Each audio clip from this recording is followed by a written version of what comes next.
I seek the shadows of horrors past. You've been watching those Robert Eggers movies again, haven't you? Yeah, but I really like them. Can we do an episode on them? Okay, fine. Yes! Turn up your lights! And prep your cameras for Lights, camera, chatter!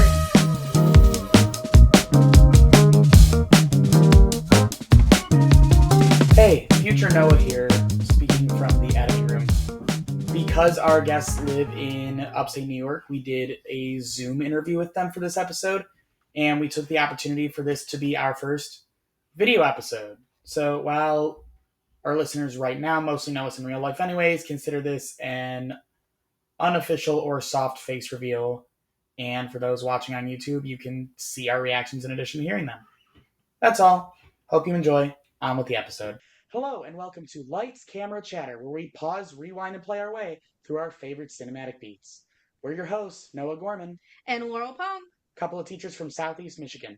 Joining us live over Zoom from upstate New York, friends of the podcast, Jacob Herrick and Nathaniel Ahart. Welcome aboard, guys.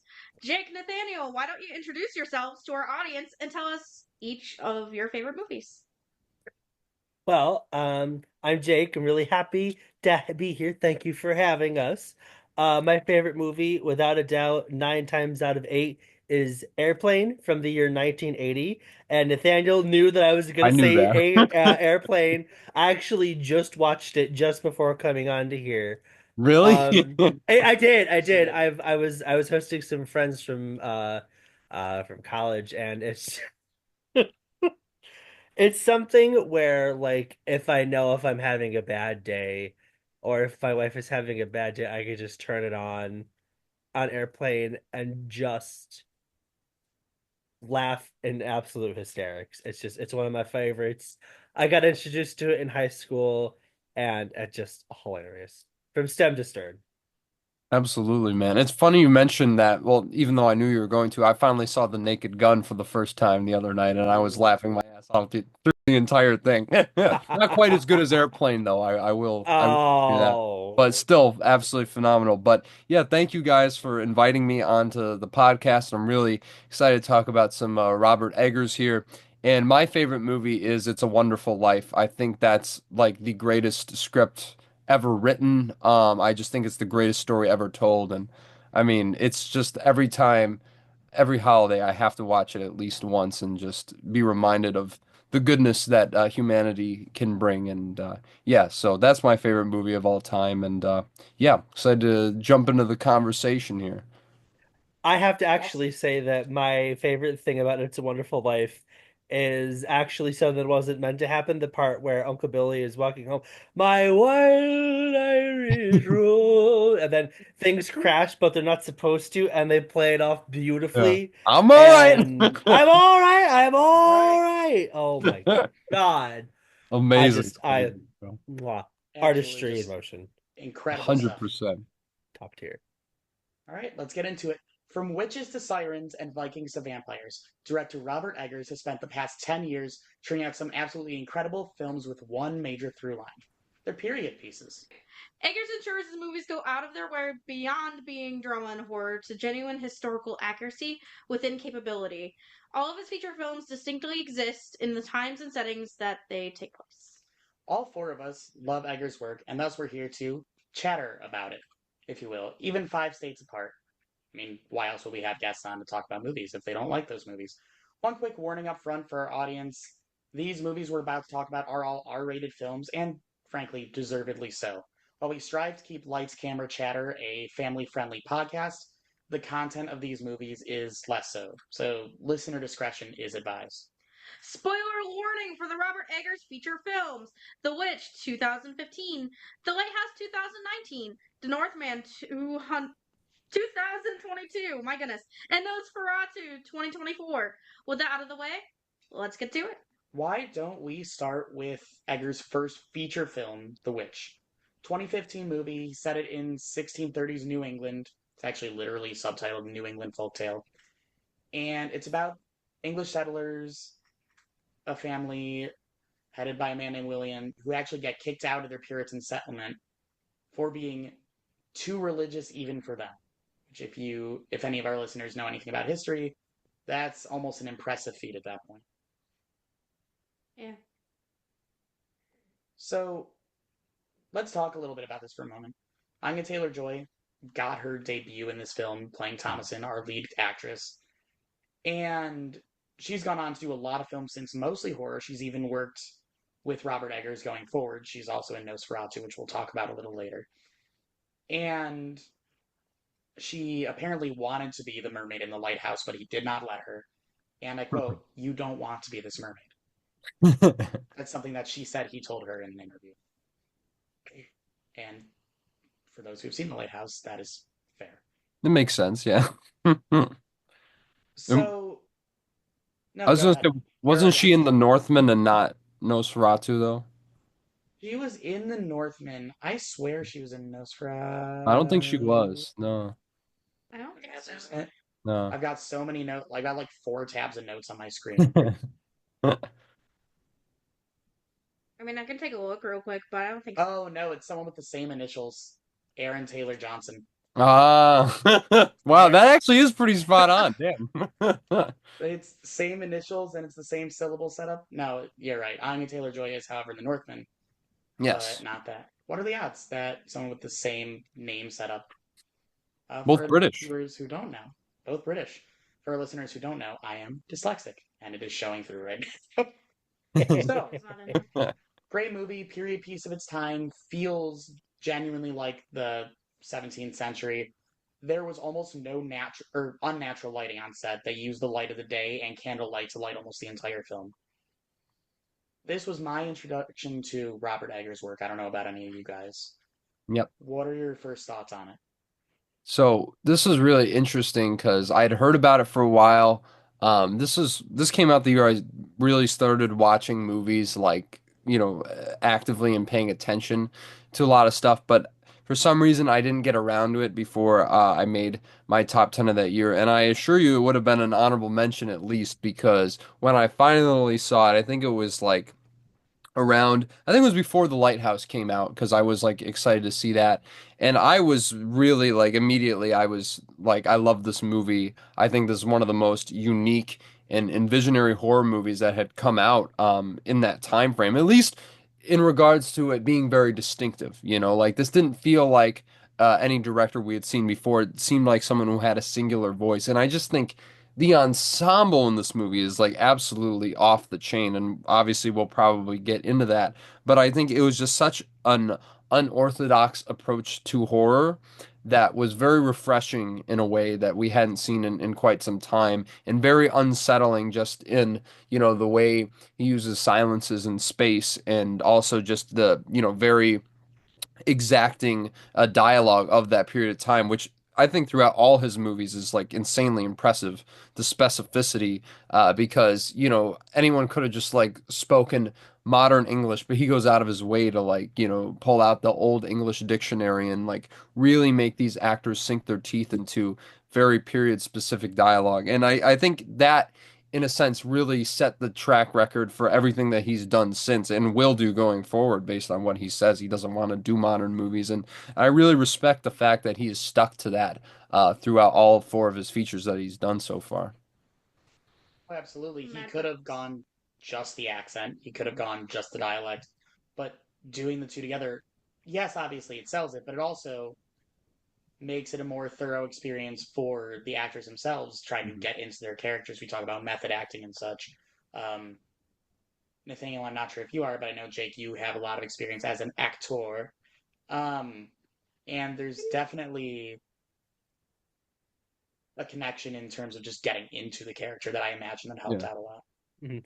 Well, for me, speaking as someone that's an actor, and by actor I mean teacher, it's really, it takes a lot of effort to really get into that headspace and get into that sort of character. Like when you're teaching, you have like if I am talking about like with a couple weeks ago with some of my students, we were talking about the Odyssey, and I really had to get myself into that headspace of Odysseus and the 20 years he took to get home, and it was just it's difficult to get into, but the results you get out of it, especially when you're referring to a movie like this, is just Absolutely. And this is like kind of your same point, but like a little bit different. But I think, because I'm in the middle of like writing something right now, I won't give away too many details, but Oh.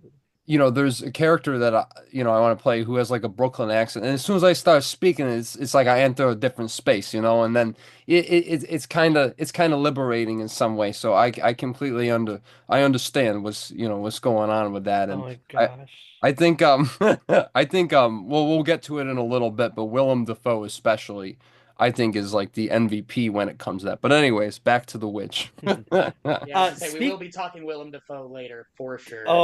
Oh yeah. Speaking strictly on stylistic choices, I like how with the title he uses two V's instead of the W.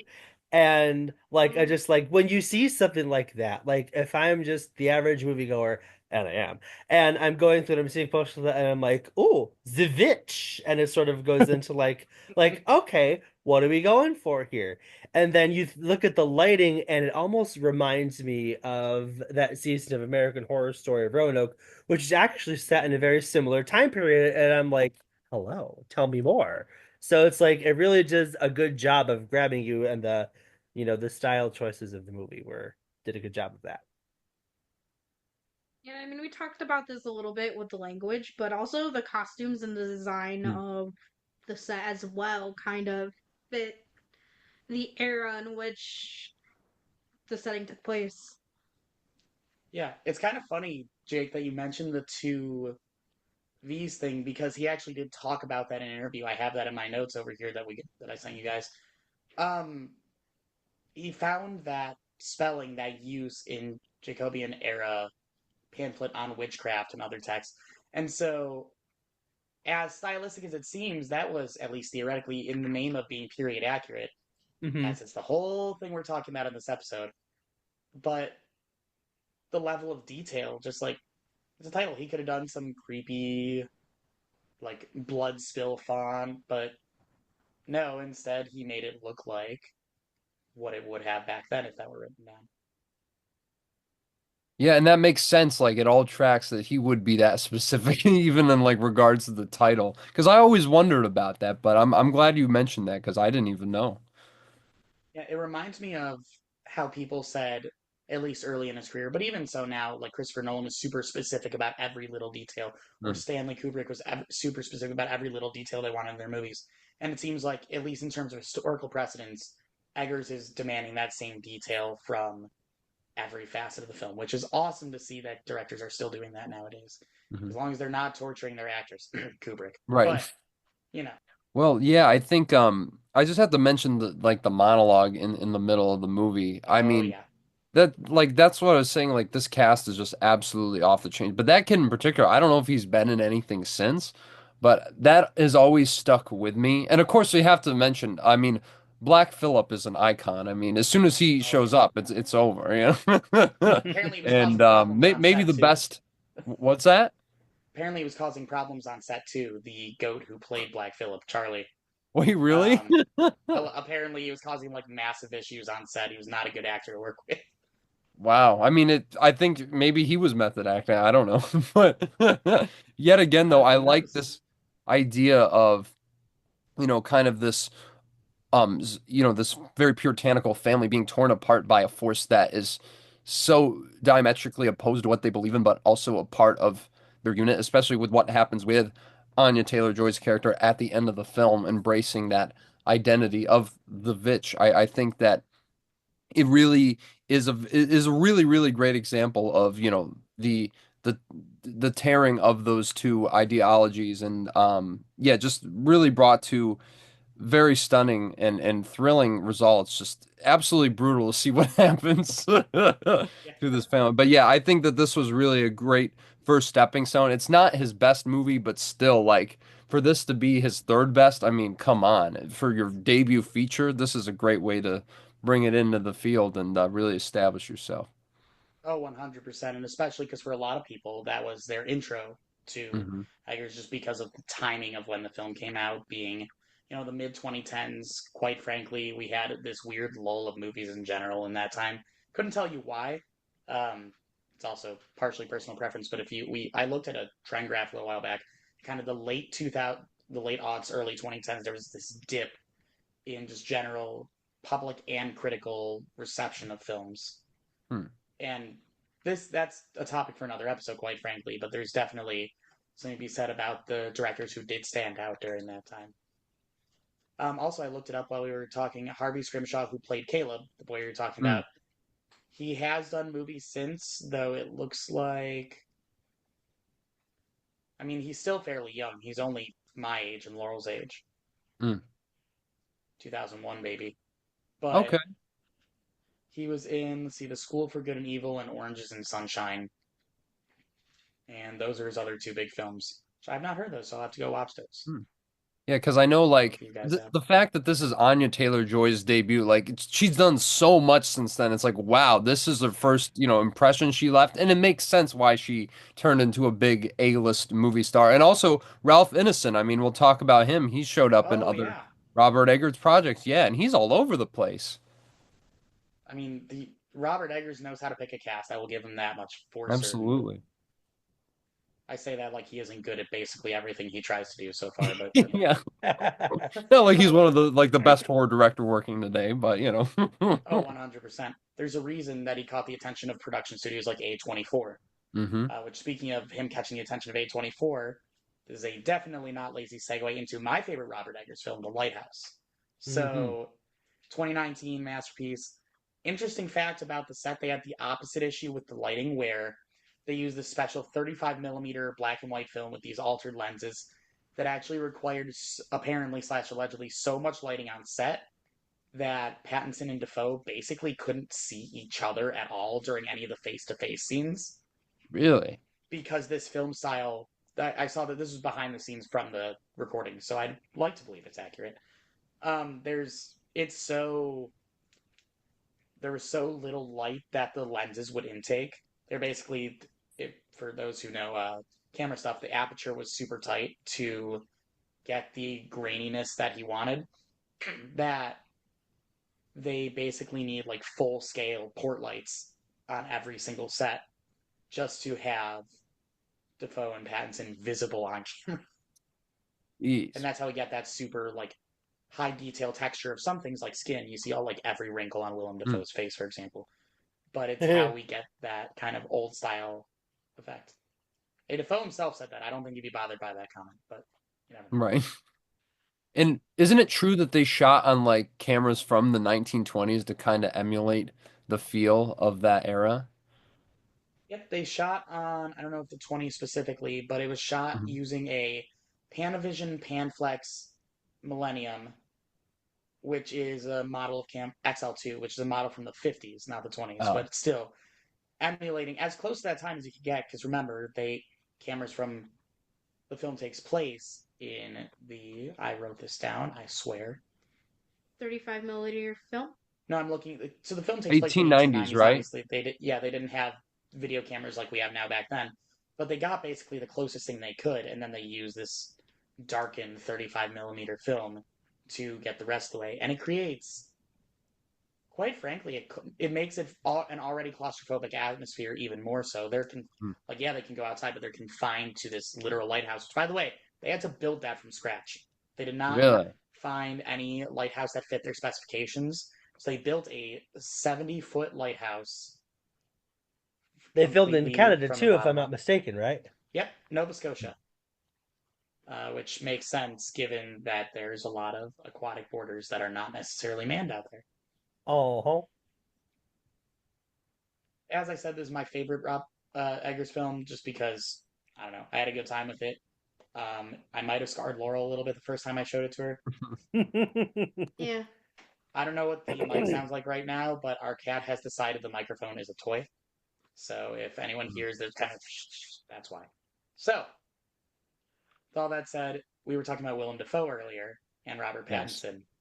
Their performances both in this film are absolutely stellar. Mhm. In my me, opinion, one of the best casting choices there was. Just Oh, end of totally. sentence. and for me, at first glance, when I see Robert Pattinson, I just say to myself, "It's not Twilight, Jake. It's not Twilight, Jake. It's not Twilight, Jake. It's gonna be okay. It's gonna be okay." And It was indeed. Yeah, I think Pattinson, like, this is really, because I haven't seen Twilight, so that's okay. But You're like, not missing much, darling. no. But I think Pattinson, like, this was really the era when he really started to turn himself around as like one of the most talented actors of his generation, I think, without question, and one of the most well respected. I think that this is like maybe. I don't know if this is his best performance. I certainly think it's absolutely near the top, but I will say for certain that this is Willem Dafoe's best performance, which is saying a lot because he's one of the all-time great actors, and he's given like I was just talking to a couple of my friends like yesterday. We were saying he has never been bad in like any movie. Like even if the movie True. is like not great, you always know that he is such a consummate professional that he's always going to deliver, and it astounds me that he was snubbed for the Oscar nomination for this because he should have won. I mean, this Yep. is by far like yet again he's so surprising from scene to scene. Like he catches you off guard with the sense of humor. Like I said, the way he delivers the dialogue is so just so spot on, but also just the way his character like you don't know like if he's going to turn on a dime and the way that he slowly manipulates Pattinson's character throughout the story, like you really feel like these two performances kind of blur together in a way that kind of challenges the brink of sanity. And I also love, like you were saying, Noah, this is also my favorite Robert Eggers film, and I do think it is a masterpiece as well. I think it's one of the greatest horror movies ever made. And 100%. it's kind of funny because when it came out in 2019, I saw it, I was a little tired when I first saw it, right? And then by the end I loved it, but it didn't make my top 10 of that year. Now I look back, I'm like, what the hell, or what the heck was wrong with me? I should have had this like at number two under Parasite. I think that this is like Ooh. one of the greatest movies ever made, quite frankly. And the cinematography from Jarin Blonsky, I mean, it's the only Oscar nomination this movie got, and I think that's a little unfair to the other elements. I think Eggers should have been nominated for Best Director for this. It's just so well made, and 100%. I think it's some of the best cinematography I've ever seen. This is one of the best shot movies, the way they build the environment, the way they utilize the lighting, especially considering what you said that they couldn't even Yeah, see each quite other. It's literally impressive. building their own environment from the ground up and being stuck in a circumstance where the actors couldn't see. It wasn't a situation where you're acting with a green screen, but it's the next worst thing where you can't see the other actor who you're supposed to be sitting face to face with. And it's like Defoe and Pattinson both did an excellent job on their ends, and Eggers completely Oh made sure yeah. that everyone was still wound together.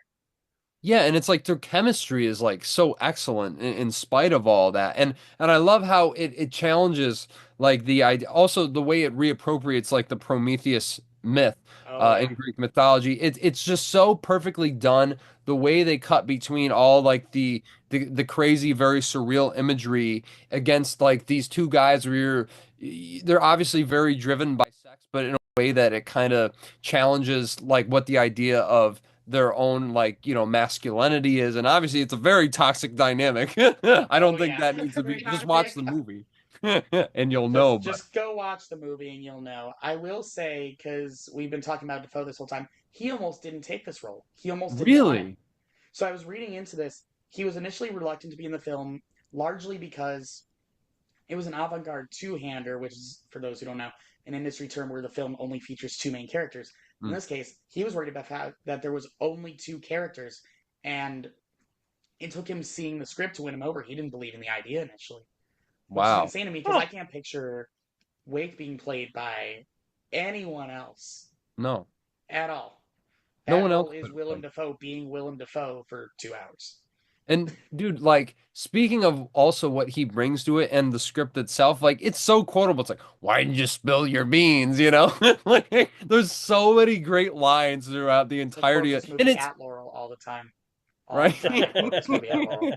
But it's like as dark as it is, it's surprisingly extremely funny. Like it's very very lighthearted in some moments in ways that really makes this dynamic feel even more fleshed out and more fun to watch these two on screen together. It's so unpredictable, and that's another reason why I love it so much. Absolutely.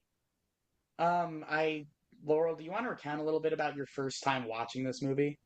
Because you had some choice commentary I recall that was fun. We'll call it.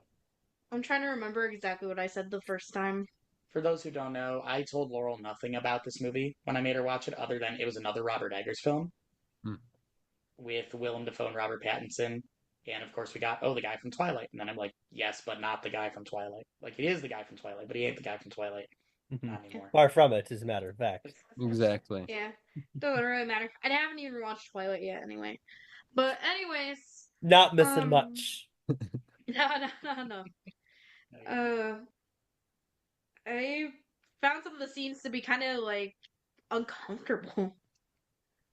Just because of the dwindling kind of insanity that I was seeing. I mean, yeah, Just because of how toxic that relationship was. no matter how you want to interpret it, whether it was literally they got stuck on that island, or it's this kind of reference of a couple of different mythological scenes put together, they're stuck, and that would mess up any person in real life. And I think part of the reason this film is as unnerving as it is because it can be so real. Hmm. Like, I would not still be saying, I don't know if I would have, I don't think I would have murdered anyone, but I wouldn't still be sane after Lord knows how long stranded on the lighthouse. Because remember, by the end, we don't know how long they've actually been there. Right. They were stranded for so long, dude got attracted to the lighthouse. Oh, I love the ending of that movie too. It's like oh my gosh. unforgettable, so powerful. It's so open to whatever the viewer thinks it is, but it's one of those ones that just demands you try and figure it out. It's not, oh, here's this mysterious thing. It's, here's this mysterious thing. Now you figure it out, and they like handcuff you to the movie, and you're stuck trying to figure that out because it was so jarring, and it just sticks with you. Jarring, especially so. Sorry, go ahead. No, I was going to turn it over to Laurel to introduce the Northman, so please continue. Well, I was gonna say when one of the last things you see is a guy lying nude on the rocks with a damaged eye as a flock of gulls are pecking at his organs. Yeah. That is the Diller definition of handcuffed up. to the film.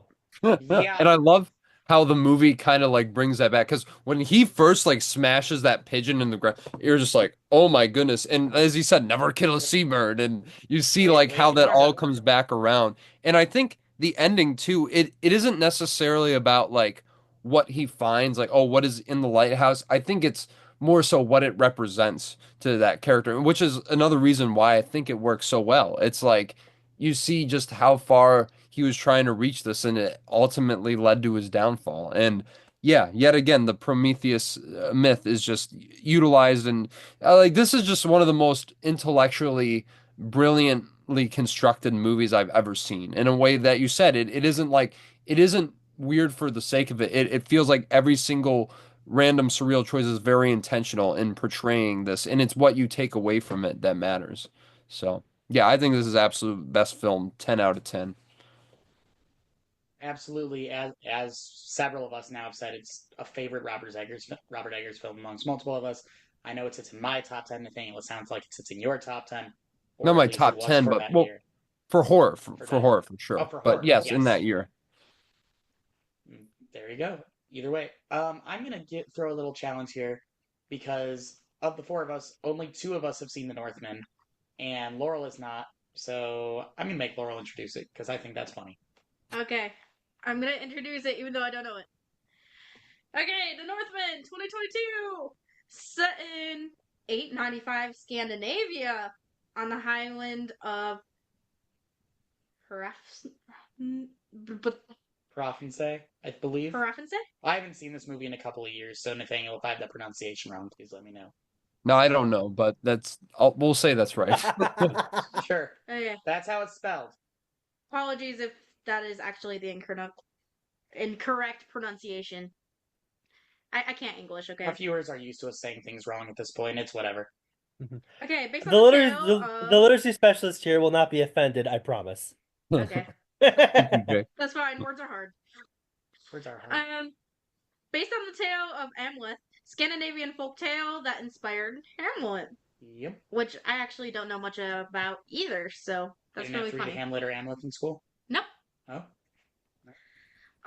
Apparently in 895, King Arvindil? Sure. Thanks. Dill Pickle War Raven returns to the island of Raffensay, reunited with his wife, Queen Gudrun. That one I Gudrun, know. and his heir, Prince Amleth. So, I said Dill Pickle. So, Sweet Pickle and Prince Relish. To prepare Relish for his eventual ascension to the throne, the father and his son participate in the ceremony, overseen by Arvindil, so Dill Pickle's jester, Hymir, so Heinz. I don't know why I'm doing this. I think our audience has the point at this point. Basically, this is the Scandinavian folktale that inspired Hamlet, and I had not read Amleth until I saw the movie, but I saw the movie and was like, wait, this feels like Hamlet. And then I looked it up and realized it was based on the tale that inspired Hamlet. And so I went back and read Amleth at that point. And the parallels are definitely there. I see why Shakespeare saw that and wanted to turn it into a play. 100% I do. Bit of a star-studded cast going on from Alexander Skarsgård, Nicole Kidman, Anya Taylor-Joy, talking about her again, Ethan Hawke, Bjork, and we have Willem Dafoe back once. Willem Dafoe. Who's So, amazing in the Nathaniel, one scene. Yeah, I was gonna say only you and I have seen this movie out of the four of us. So I'm gonna let you as the guest go on and riff off about this because you definitely seem like you have something to say. Wait, isn't Hamlet also an inspiration for The Lion King, or am I thinking of Yeah. the wrong No, one? yeah, that's the whole train. It's Hamlet, Hamlet, Lion King. There's nothing in between for sure. Wait, so I just gotta think of Lion King. What? So I gotta think of Lion King. Yeah. You're off to a very strong start, Laurel. No, but now that you mentioned that it was influenced by Hamlet, it makes a lot of sense. I wasn't thinking about when I saw it, but also a little bit of a story. I've only seen The Northman one time when it came out, and this was like a Same. week I was getting really burned out at work, and I finally had a day off, and I'm like, okay, we got to do it.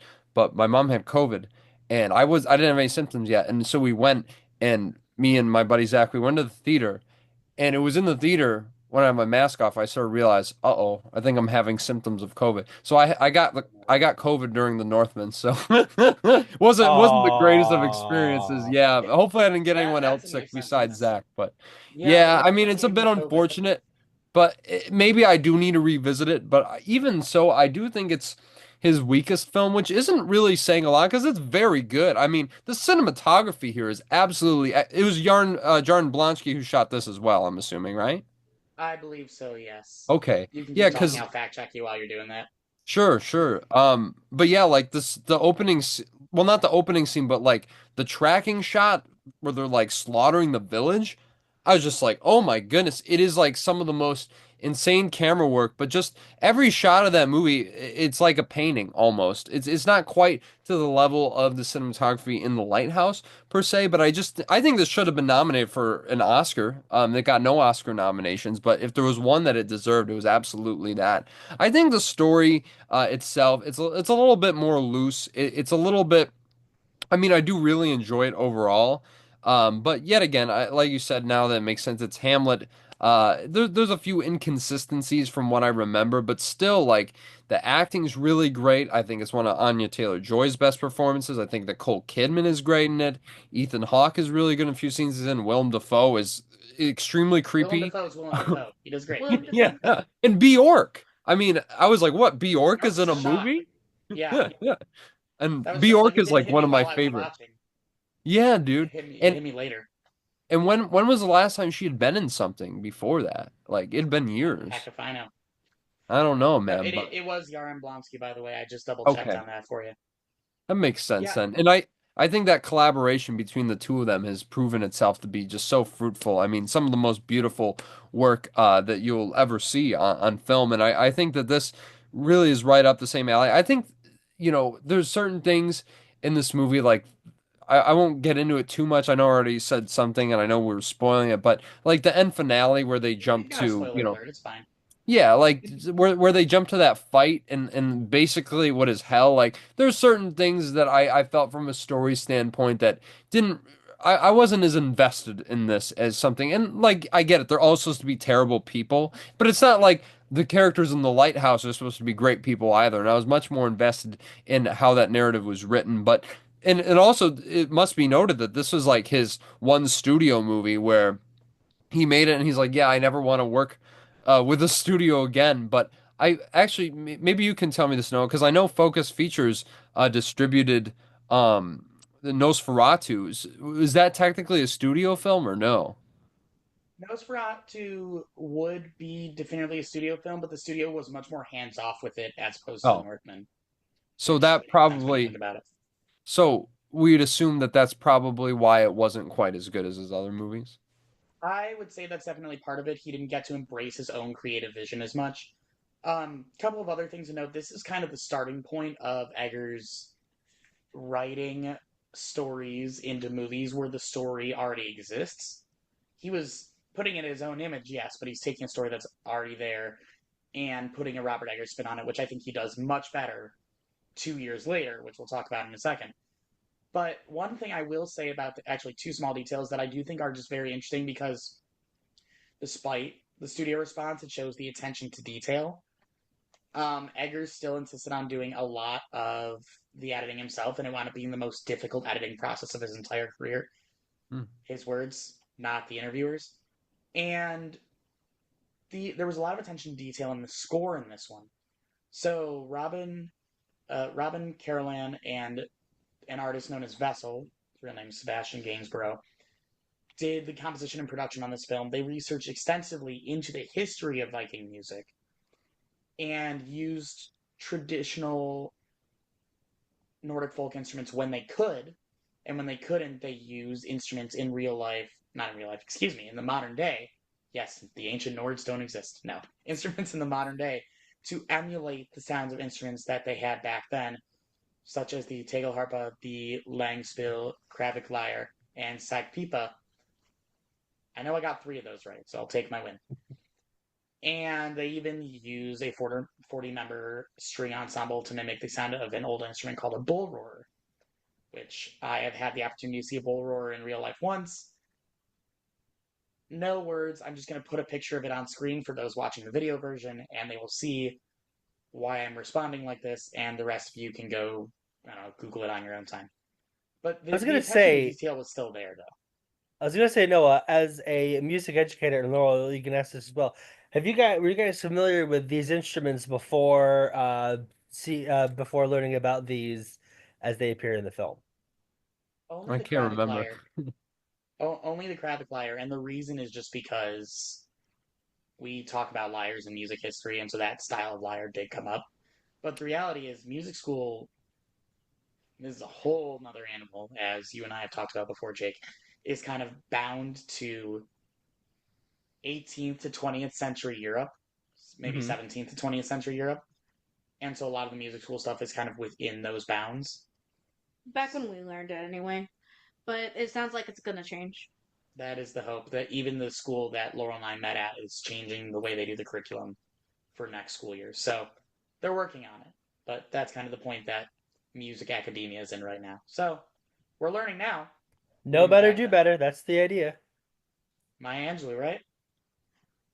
That quote? Got it. Yeah. Cool. So the last thing I will say about this is probably unsurprisingly Eggers' least successful film. However, it was still a successful film. Hmm. Like the worst recipe amongst four great dishes is still a great recipe, right? Right. That's it's still a good movie, but you're putting it next to some of the greatest horror films and dramas ever written. And it's almost unfair. Like if this was done by another director, you'd be like, "Oh, that's a pretty good movie." But then you look at it as a Robert Eggers film, you're like, he's literally done better with the other movies he's done.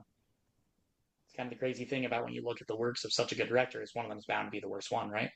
Hmm. Mhm. And yeah, and it's like still, it's like for this to be a director's worst movie, I mean, you could do a lot worse. Oh Like, yeah, damn, some filmmakers don't even make a movie this good. So, yeah. Some filmmakers, their best movie doesn't even put a toe to this one, and that is as it is.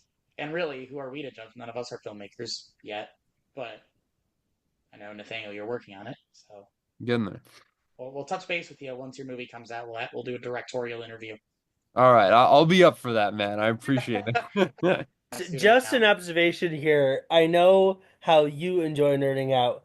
about movies, Noah. And Nathaniel, I have seen you nerd out about movies, so I knew when Noah says, "Oh, take about 20 minutes," I said, "No, it's not. Yeah, no. No, it's not. No, it's not. I'm like, I won't be talking. We're gonna be This flirting episode with should be about an like an hour's hour. worth of stuff here, at But that's least." okay, right? Absolutely. No, it's fun. I It's great I stuff. have been so excited to see you two nerd out. Well, you're Noah, you're over here, and Nathaniel's here. I just to see you guys nerd out with each other about someone that you hold very high up as an inspiration to you guys is just it just makes the heart feel good in a time where the heart needs to be made feel good. Sure. I agree. Thank you, I, Jake. I respect him more than he's inspiration, but I think yeah, it is inspirational what he's done for sure. For sure. Absolutely. Absolutely. So, that said, let's carry on to his first explicit remake of a film. So, for those who don't know, the original Nosferatu was a 1932 German silent film that was essentially a very bad attempt of a knockoff of Dracula. Was it And 1922, I think? 22, I Yeah, believe. yeah, yeah. did I say I think it's, 32? yeah, Yes. it's 22. But Dracula came out in 31, so but anyway, I'll let you go. No, well, Google doesn't know what I'm trying to search here. Yeah, the original Nosferatu film is 1922. The original Dracula novel was the late 19th century, wasn't it? I believe so, yes. The novel, I I'm should looking it clarify, up right I'm talking about the now. novel. I'm talking about The the no novel. the novel came out 1897. in yes, 1897. That makes So I sense, should yeah. clarify, this is a knockoff of the Dracula novel because at the time there was no Dracula film. Hmm. Aha. Now I think we're on the same page. So There yeah, we go. and then basically Stoker's estate sued them to high heaven, and they had no money because the original Nosferatu film did not do particularly well at the time, and so they ordered all copies destroyed. But apparently there were a few that weren't destroyed. One of them made its way to the states, and the rest is history because we got several other Nosferatu-esque films later, including the one we're talking about right now, which is Robert Eggers' 2024 Nosferatu. We got several mainstays of Robert Eggers' swath of films back. We have Willem Dafoe back. Bill Skarsgård as Nosferatu is my personal favorite casting choice because Skarsgård is just such a great creature actor. As you guys probably know, he played Pennywise in the It remakes, the 27 and 2018 It remakes. And he's expertly unsettling, I think is a good way to put it. And expertly unrecognizable, which is like you That's look true. at that Yeah. movie and you're like, that's Bill Skarsgård? Because like with Pennywise you can see his face, but this is like it's like he's not even there. And I do think I agree that like he is like insanely impressive in this movie, but to me, I think the real standout of this cast is Lily Rose Depp. I mean, it is one of the most. I think she should have been nominated for Best Actress. It would have been an extremely inspired choice. It was like almost one of my top five performances of the year.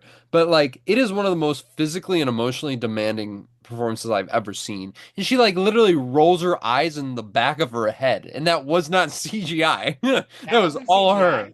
No, Dang. that was all her. And I'm That like, just, honestly isn't that surprising, but still insane to hear. I mean, Because just for that scene alone, right? Like, she deserved a nomination at the very least. But oh, yeah, absolutely. man, I think that this is, if you don't mind, I'll give you a little bit of the rundown of my history with Oh, go off. Nosferatu and Dracula films. So I do need to rewatch the original Nosferatu because I saw it on Halloween. It was a screening at my college, and I was a little tired during it. I thought, I think Max Schreck is like insanely scary, just like walking into the camera, and then of course, which also led to the legendary SpongeBob character. Um, Yes. but it's one of those things where that movie it kind of like is great as Murnau's direction is. I think it is a little too slow moving for my taste. And I think Murnau's made better films. If you guys haven't seen Sunrise: A Song of Two Humans, that's like one of the greatest movies from the silent era, one of the greatest all-time great masterpieces. But so outside of that, I don't really like the Todd Browning Dracula with Bela Lugosi. He's iconic, but it's very stale in its direction. It's very flat. And there aren't many Dracula movies that I really love. I don't love the Werner Herzog version. I do think it's quite good, but it's kind of boring as well. even though I appreciate what he was trying to do with it.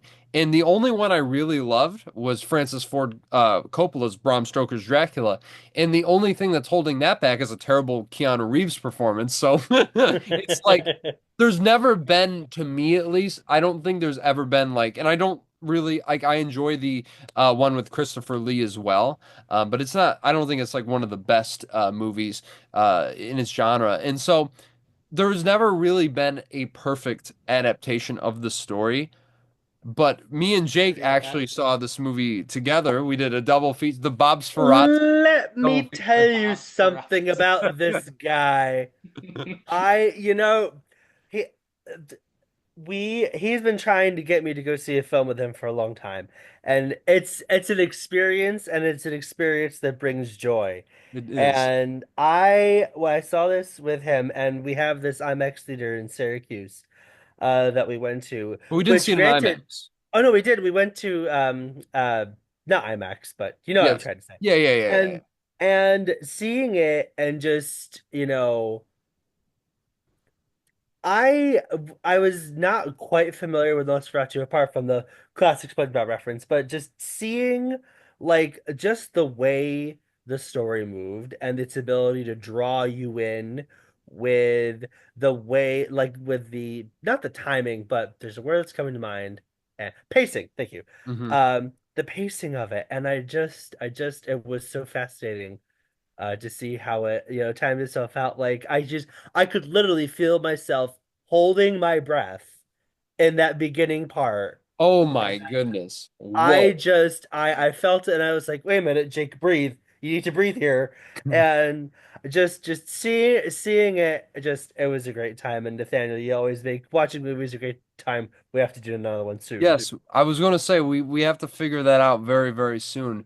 And yeah, Yes. like I think immediately I was struck not just by like an effective use of jump scares in this movie. Like you don't usually get horror movies that like effectively set up, space and timing in that regard. But just the cinematography, like every scene of this movie is so expertly blocked and framed, and just like the way they utilize shadows. I mean, the shot of like his hand moving across this, that's like an all-timer for me. And I think that this is like the most, exactly, Matt, it is just so iconic. And this is like the most perfectly realized version of the story I think that I have ever seen. The cast is like, there's not a weak link in the entire cast, which I can't say for any Really of the strong. other adaptations of the story. Wait, sorry, were you saying something? I didn't mean to interrupt you. Oh no, you're good. I interrupted you. I was saying it was a really strong cast, and then Mhm. also on top of that, for the setting, Eggers tried to make it as historically accurate as possible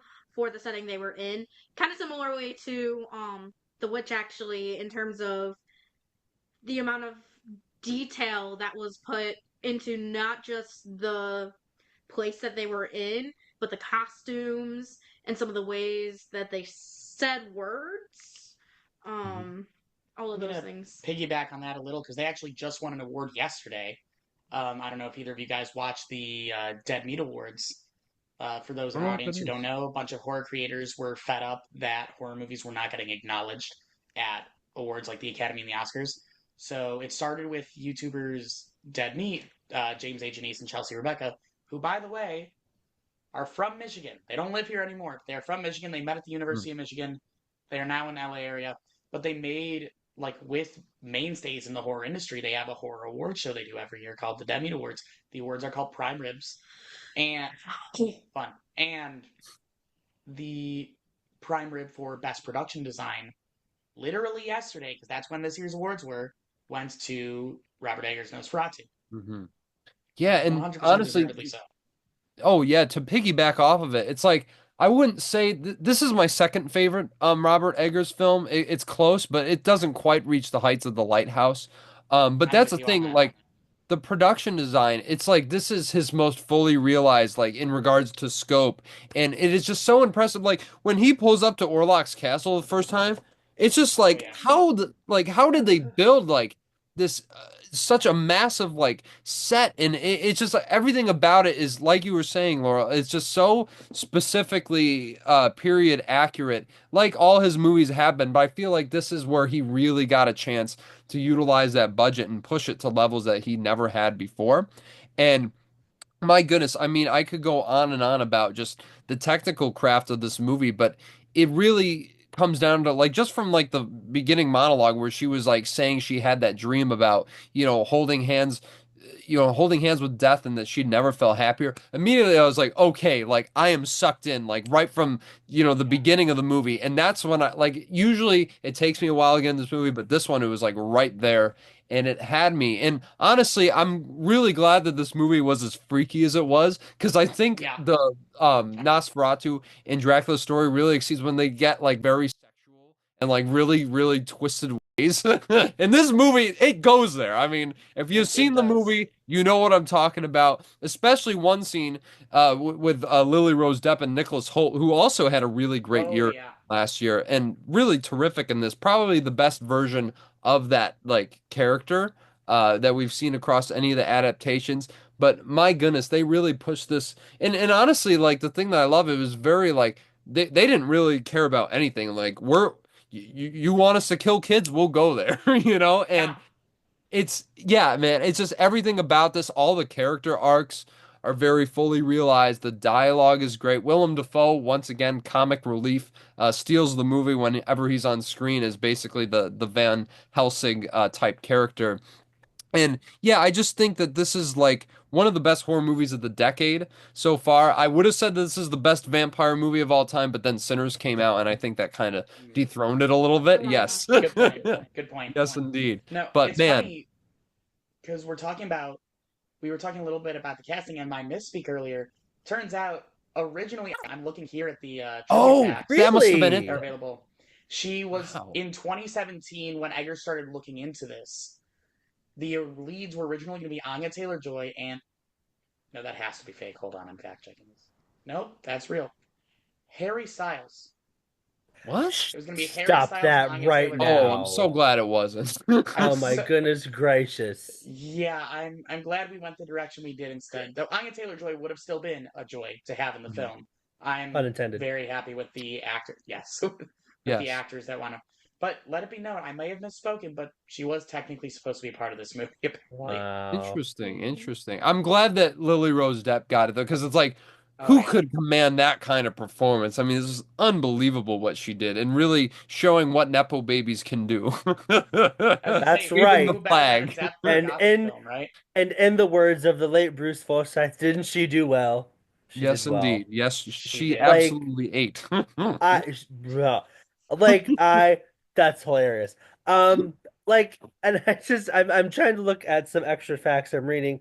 Additionally, the film features 5,000 trained rats for this That's film. Oh, that's insane. right. 5,000 trained rats. And I'm remembering those scenes with the rats, and I'm just like, nothing gives me the more than those freaking rats do. And Willem Dafoe Oh, standing in the middle. Oh yeah. Yeah. yes. Oh, the Oh, oh, the imagery is just burned him. Like that scene where he gets out of the carriage and like it just opens so like that was one of the most stunning shots I've ever seen. And honestly, I would go as far to say like I know The Brutalist won best cinematography, and that's nothing against The Brutalist. I like that movie even more than this, but I think the cinematography in this was better, and that and Dune Part 2 from last year. But this really is some of the But best work I've ever seen. Actually, let me ask you guys, do you think that this is a better shot movie than The Lighthouse?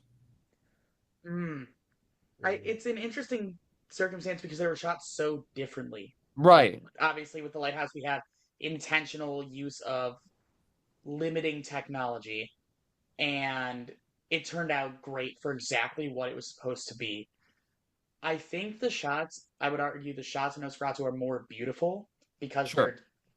the lighthouse isn't supposed to be beautiful in that sense.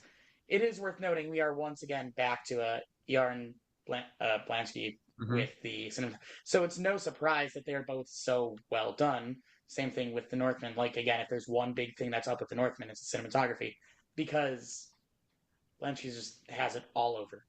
Whatever Absolutely. it is, has it just locked in. And I'm also glad because you're talking about how they don't, usually go for horror movies at the Oscar. They only gave one nomination to The Lighthouse. I'm really glad that this got like at least 4 Oscar nominations Yeah. for, cinematography, production design, costumes, and makeup. Because I mean, like we said with Bill Skarsgård, it's incredible what they did with him. And obviously, it lost to the substance. You can't really blame them for that. That's some of the best makeup you'll ever see in any movie. But any other year, this could have won at the Oscars. And I just think that I'm really glad that they're starting to embrace these movies in the below the line categories because this was definitely a crafts movie if there ever was one. And yeah, I'm just glad to see it get some sort of recognition at the very least from the Academy. Oh, absolutely. And it's being a longtime horror fan, as I'm confident you are as well, Nathaniel. It's nice to see any horror movies get in limelight, but especially ones that are legitimately good because those are the ones that got ignored for so long because and only because they were horror films. Right. It's the same issue we have with really, I mean, it's the same issue in a couple of genres. Action comes to mind for sake of example. I'm a bigger horror fan than I'm an action fan, but it's the same issue that it's just the nature of what it is gets it passed over. So it's nice to see these movies getting frankly deserved recognition. And even then, I'm not quite sure we're all the way there, but we're definitely. I mean, The Substance winning any sort of Academy Awards was a big step in the right direction.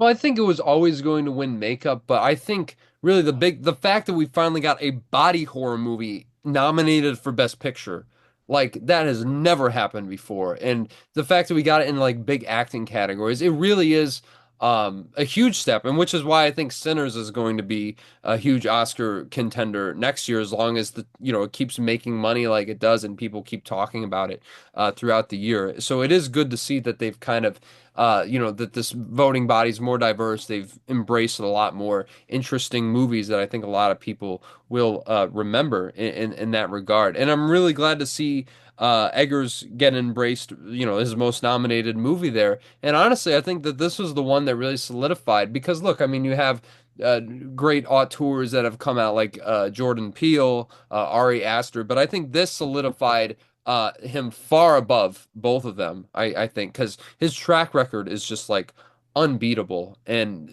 those other ones you could argue maybe their other movies aren't anywhere near as good as their best, or at least Beau is Afraid exists, and I don't think that's anywhere near as good as his first 2 films. But yeah, his track record's pretty spotless, and I think if he keeps approaching these movies with the intentionality that he has. I think we're going to be fine with Robert Eggers for the rest of his career. Absolutely, a controversial sentiment, but one that I 100% agree with, personally speaking, regarding Aster and Peele, both great directors, but Hmm. Eggers has just been punching above his weight class as a largely independent film director, especially in these last couple of years. All right, I think that wraps it up for today for Lights Camera Chatter. Thank you again, Jake and Nathaniel, joining in. Laurel, what are you doing? I'm affecting the world with my play. Okay, until next time. This has been Lights, Camera,